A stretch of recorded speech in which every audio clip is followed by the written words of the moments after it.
Geç arabana. Araba! Arabaya. Sen de geç arabaya gidiyoruz. Atla. Böyle geliyorum. Atla.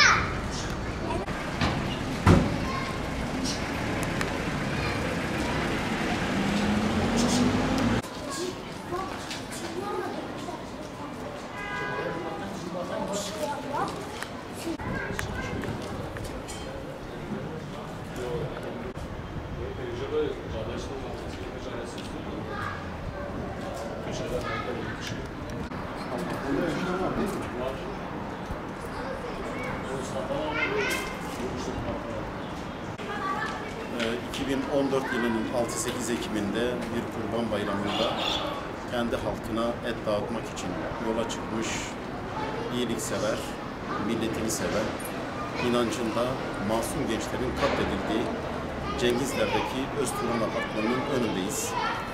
Kurban Bayramı'nın 4. gününde onlara yönelik bir ziyaret gerçekleştirelim istedik. Buradan başlıyoruz.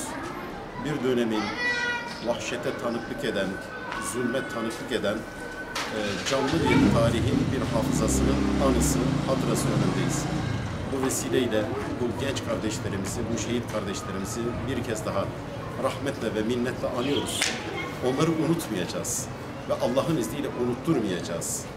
Unutmayacağız ve unutturmayacağız ki bir daha masum insanları katletmeye kimse yeltenmesin. Esasen bir zihniyetin artık bu halkı idare etmesinin sonunun başlangıcını teşkil etmiştir. 2014 yılının 6-8 Ekim'i. Çünkü bu zihniyet halka ve millete ne huzur dolu ne de barış dolu günler getiremeyecek. İnsan ölümlerini kolaylaştırmıştır bu zihniyet. İnsan ölümlerinin kolaylaştığı yerde medeniyet yoktur. Medeniyete sahip olmayan hiçbir anlayış milleti idare edemez. Bu vesileyle bu kardeşlerimi, bu genç kardeşlerimi, bu şehit kardeşlerimi bir kez daha rahmet ve minnetle anıyor. Onların ailelerine sabır ve sabır cemil tavsiye ediyorum.